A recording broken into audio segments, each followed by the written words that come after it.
Hey everybody, welcome back to another episode of the Unversed podcast. Oscar here. This week we're all doing some solo content, so I'll just be going over what I've been doing over the last 2 weeks or so. Most recently, I got started into Dead Island when it was available for PlayStation Plus members. I believe it was on the Extra. Dead Island is really cool. I think it was a really great sequel to the first game. I'm not sure if I talked too much about it before, but it's definitely a recommended game in my list. It's very easy to platinum, very fun, enjoyable game. Not too long, so I feel like it's definitely worth grabbing while you can if you have extra. Just one of those games you can spend a couple of hours with or play online with your buddies and go around just, chucking shit at zombies and doing some drop kicks and all sorts of cool shenanigans. One of the things I think you'll find the most interesting about it, the game is really easy to pick up when it comes to wanting to have your own playstyle. They'll give you about 6 characters with 6 different traits. So they all do pretty much different things in terms of combat. For the most part, you're going to be picking up items and making customs with it. Things like elemental weapons, fire, shock, corrosion. They have not really an element for explosion, but explosive. They also have some interesting mods, not really elements like, I guess what you would call physical attacks. So they'll have a mod that lets you maim people easier, basically rip up their limbs and stuff, or a blunt force mod. So really easy to concuss people and stun them and stuff like that. Pretty cool. It didn't take me too long to platinum the game. Maybe the better half of 2.5 weeks. I really enjoyed it overall. It was a good game. One of the next games, I spent some time, of course, Tekken.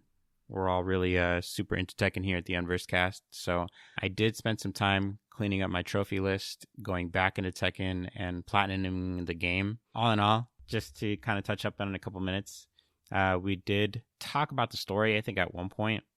I ended up having to go back to do one of the trophies, which is to play the game and lose against the last boss, which is Kazuya. And it was pretty cool. I'd say overall, it's not the best evil ending, but still an ending, and it was worth watching, I guess. Yeah, kind of moving right on to the next thing. We've been playing a lot of Helldivers recently, getting back into that and trying some of the new updates and mods. It's really getting back in there to what it was back before, a lot of the big, I don't really know what you would call them, controversies, I guess, that kind of made the game lose a lot of its player count. The game seems to be in a really good spot right now, and it's definitely enjoyable, so I'll be going back and playing more of it. Solo content doesn't really seem to be too fun for me when I get on Helldivers, but there's normally a lot of people there where you can have some good quick matches, do some operations with some people. There's always some stuff going on. Let's see, so the next game I am actually really interested in talking about. It's kind of the next thing that's been taking up a lot of my time. It's the game I'm still currently it's called Dave the Diver. It's a very interesting indie game. It's essentially a roguelike game. You play as a diver named Dave, of course, and you're in the middle of this kind of coastal area here where some weird phenomena is opening up in the bottom of this little ocean that you're in. Essentially what it is you get 2 opportunities to dive every day. And while you're diving, you get to hunt for fish, do things explore the area, and basically the ecological system in this place that you're in, because it's a phenomena. A whole bunch of fish are showing up out of nowhere. A whole bunch of crazy stuff relating to the plot, which I won't really spoil. But let me just say that it gets to involve sea people. A lot of what you'll spend your time doing, I feel like, at least what I've been doing, is just really hunting for fish. It's the main staple of the game, of course, just kind of getting everything ready. Didn't really go into it, but the purpose of you getting all of this fish and hunting is you have this venture going with your buddy who brought you out here so you can open a sushi restaurant. So during the day, you're a diver. During the night, you're a manager at the sushi restaurant. And so there are these different aspects of the game that you're kind of meshing together all at once. And it really holds up well. I've spent so much time on this game and I'm still not tired of it. I don't ever really want to put it down. I just keep looking forward to going back into the water, diving for more fish. and then turning around and just, turning it into sushi so I can sell it and make money and upgrade my stuff to go down and get more fish. So it's definitely a great game. The environment will change every time you dive, which is the roguelike aspect. Obviously, if you die, you lose all your stuff, so you have to start over again. All the fish will end up changing too. So it's more of like a set pattern of areas. It really reminds me of Risk of Rain, where you get certain areas that stay the same no matter what, but all the other stuff about it will change. So getting to the same area on different runs could potentially mean that you're going on different paths to get there each time, which is really cool. It opens up a lot more for you to learn and explore about the game. There are boss fights, which I recently just figured out. I was not ready for my first boss fight, but nevertheless, we went in and, we did what we had to do because that's what real gamers do. You end up fighting humans in the game underwater. So you'll do things like you'll fight pirates, violent eco warriors, so to speak, poachers, things like that. Aside from giant sea monsters as well. So again, not to go really into spoilers, but one of the first bosses that you'll meet is a giant sea monster, and you gotta, put the business down, put him down. So good stuff there. Yeah, man, overall, I would say this is a real good game. If you are an extra member, I believe it's available for free to grab. The other thing, which I really haven't gotten really into yet, I'm not that far into the game, but there was DLC that released for this game. And the DLC was free at the time that I grabbed it. It had to do with our big boy kaiju Godzilla. So I'm not sure if that DLC is still free, but I would definitely check it out. Next thing I wanted to talk about was a book that I had finished over the last 2 weeks. I had finished the second part of the Kyoshi legend for Avatar: The Last Airbender. Again, I'm not really sure if I talked about this too much last time we were all talking, but it was a really good book. Not too big. I want to say it was about 400 something pages or so. Big shout out to the author, F. Christian Yi, or just FCE as he goes by. He's a really good storyteller. Really, for the legend of Kyoshi altogether, between the first book and this book, I can definitely say with confidence that when this series comes out, they're going to do a really good job, probably even like season 1 of Korra good when it comes to like the reception of it all. I just feel like it's going to be a really good story to see animated and fleshed out. I did happen to do some quick Googling, and I did see that we did have character art for Kyoshi for her animated series that's coming. So that was pretty cool. We get a good look at her, and it's a good accurate description of what she looks like in the books too. It won't get too much into revealing her entire body, but it looked pretty good. I liked it. So yeah, I'm super excited for that. I also have the 2 other books. He did a total of 4 books in the series for The Last Airbender, which were the first 2 Kyoshi books. It was The Rise of Kyoshi and The Shadow of Kyoshi, which I just finished. And then he also goes into the Avatar Yang Chen, who was 2 avatars before Kyoshi. So basically, Yang Chen is the last airbender that was before Aang in the Avatar universe. So 4 whole cycles back from Yang, 4 avatars ago. Yeah, so he did 2 more books for Yang Chen called The Dawn of Yang Chen and The Legacy of Yang Chen. They do talk about Yang Chen a little bit in the Kyoshi book, as well as, of course, in the Avatar series. Pretty cool. I'm looking forward to reading that. However, at the moment, I am now going into Brandon Sanderson's Mistborn series. So I have started that. Not too far into that, but we are making some good progress there. So I'll probably be reading this series for a while, and maybe taking some breaks here and there to get into the Avatar books.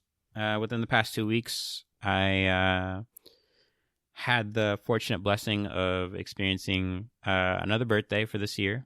It was cool, man. I ended up doing some new stuff that I haven't done before. My wife got me out of my house, and for my birthday, we ended up throwing axes.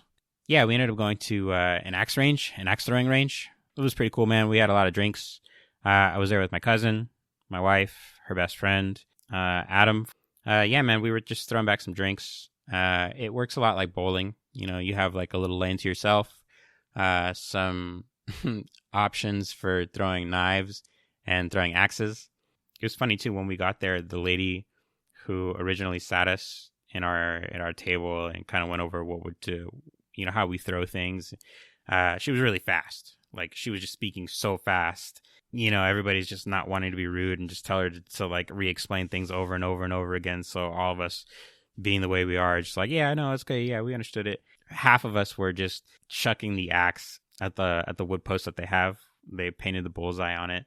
And around half the time, we were definitely not hitting the board right at all. It was so funny. It took another person to come out there and like open the other lane next to us to teach half of us how to throw it correctly. But all in all, it's pretty easy once you really start getting into it. Kind of had a stigma that it was going to be scary, like I was going to end up with an axe at the back of my head. But, overall, I got to say, it's definitely worth trying. It's going back. I mean, it was pretty fun.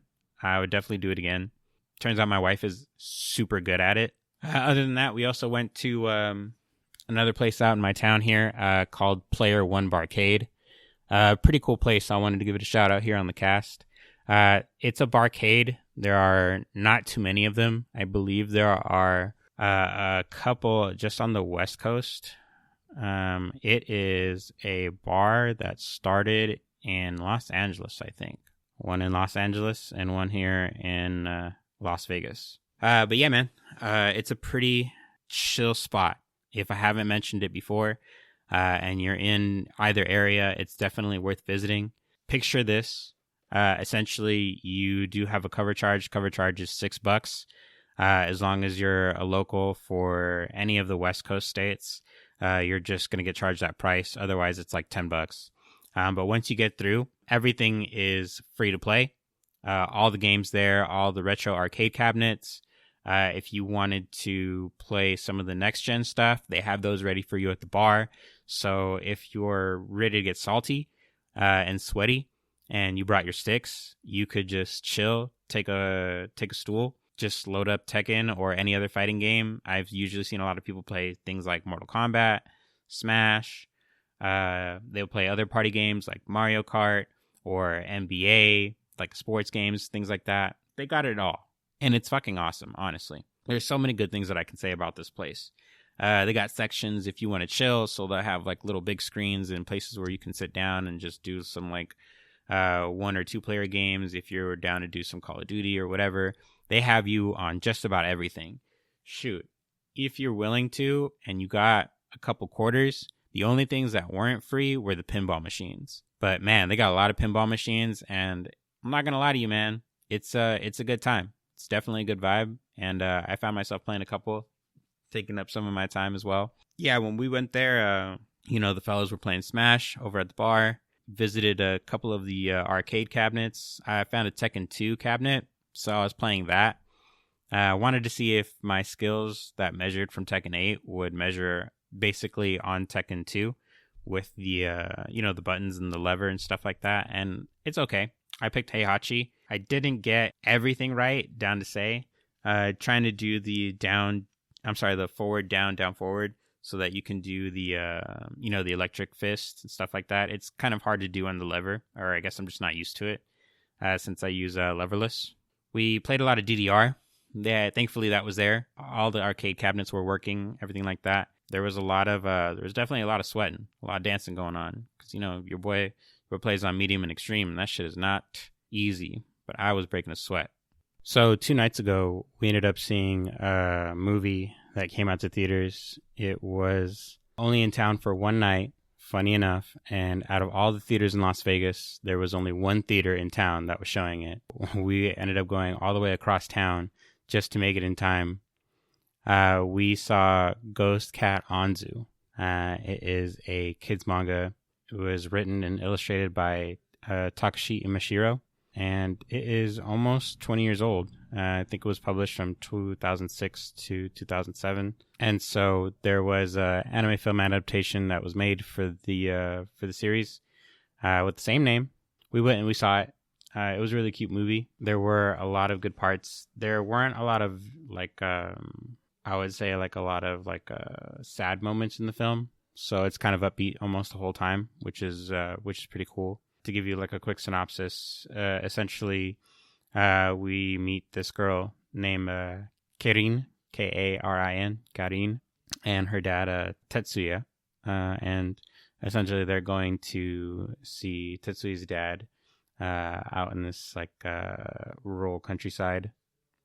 So they go to the city, far up in the country, end up going to the shrine where his dad is. And turns out Tetsuya is looking for some money. He actually gets none, then just decides, okay, I'm going to go earn some money, but I'm going to leave Karin here at the shrine. And that way, you can look after her and I'll just do what I have to do, whatever. We shortly meet Anzu. Anzu is pretty much like a grown man-sized cat, literally a grown man-sized cat, is able-bodied, does things like rides a motor scooter or, wears uniform and works, he speaks English. It's really funny, dude. Honestly, it was a really good time. I would definitely recommend the movie to anybody looking to overall watch a good family movie. Like I said, it's got a lot of ups. There is one moment, not to really spoil the plot, but Karen's mom passed away and she's really looking forward to meeting her mom. Not meeting her mom, but seeing her mom with her dad at her grave. They usually do.